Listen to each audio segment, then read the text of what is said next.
Assalamualaikum warahmatullahi wabarakatuh. Perkenalkan, nama saya Diva Amanda Putri, NIM 2522113, berasal dari kelas PTIK 1C, jurusan Pendidikan Teknik Informatika dan Komputer, Fakultas Tarbiyah dan Ilmu Keguruan. Baiklah, di sini saya akan mereview sebuah buku yang berjudul Teologi Pendidikan yang ditulis oleh Profesor Dr. Haji Jalaluddin.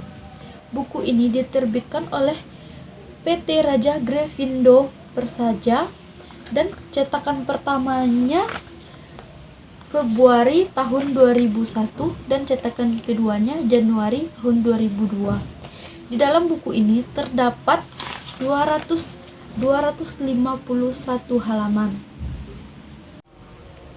Di dalam buku ini saya akan mereview sebuah poin yang berjudul Hakikat Pendidikan Islam yang terdapat pada bab 3. Ada 4 poin yang menarik yang akan saya bahas. Yang pertama, pendidikan dalam konsep Islam. Yang kedua, dasar dan tujuan pendidikan Islam. Yang ketiga, batas dan alat pendidikan. Yang keempat, pendidikan Islam sebagai suatu sistem.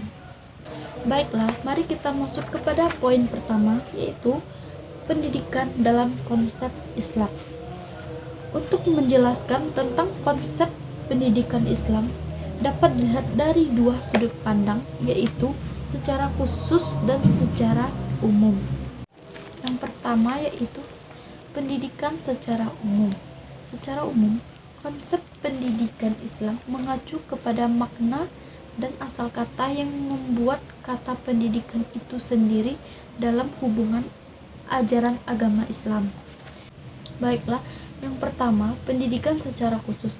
Ada beberapa konsep pendidikan Islam secara khusus, yaitu pendidikan khusus berdasarkan pertumbuhan dan perkembangan, pendidikan khusus berdasarkan jenis kelamin, pendidikan khusus berdasarkan tingkat kecerdasan, dan pendidikan khusus berdasarkan potensi spiritual. Yang kedua, pendidikan secara umum.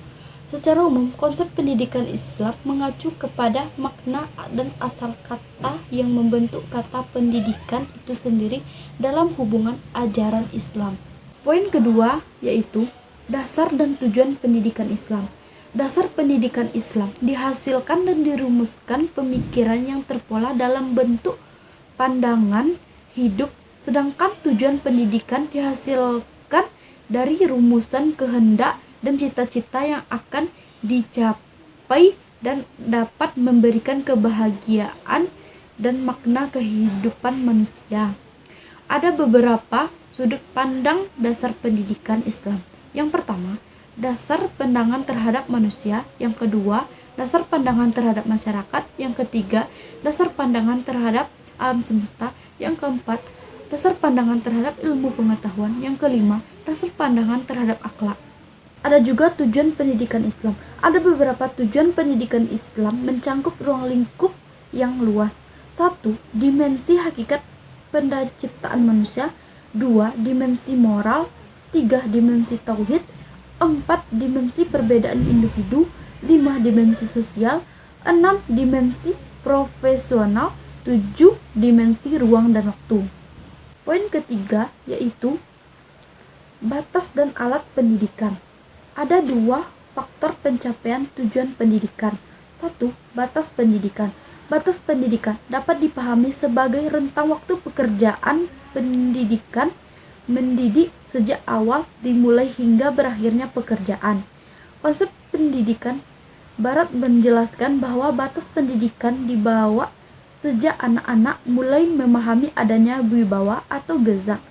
Pengakuan terhadap gezak merupakan batas awal pendidikan usaha untuk memberikan pendidikan berupa pembagian baru dapat dilaksanakan setelah anak tahu dan menghargai gezak.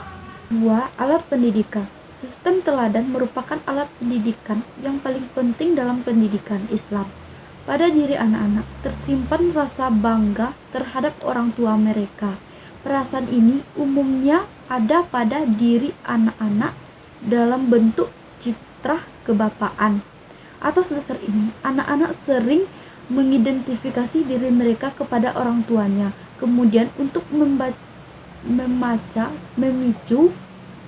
memicu prestasi atau motivasi belajar, maka alat pendidikan yang dinilai efektif adalah ganjaran atau memberi sebuah penyemangat hadiah kepada anak-anak mereka.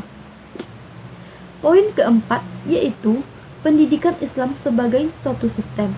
Secara garis besar, komponen-komponen yang bermuat dalam sistem pendidikan mencakup dasar, metode, bahan, alat pendidik, peserta didik, evaluasi, serta tujuan pendidikan. Sebuah sistem pendidikan akan dapat terselenggara dengan baik apabila didukung oleh komponen-komponen. Kemudian keberhasilan dari proses pendidikan itu hanya mungkin diketahui dari kegiatan tahap akhir, yaitu berdasarkan evaluasi. Baiklah, selanjutnya kritik dan saran. Kritik saya di sini hanya satu, yaitu covernya dibuat lagi lebih menarik, dan saran saya adalah buku ini cocok untuk orang-orang yang mau menambah ilmu tentang pendidikan Islam, karena dalam buku ini terdapat banyak ilmu-ilmu tentang pendidikan, dasar tentang pendidikan, tujuan tentang pendidikan, hakikat-hakikat pendidikan, semuanya ini lengkap. Hanya itu kritikan dan saran dari saya. Sekian mereview buku dari saya untuk melengkapi tugas mata kuliah ilmu pendidikan. Kalau ada kesalahan kata, mohon maaf. Wassalamualaikum warahmatullahi wabarakatuh.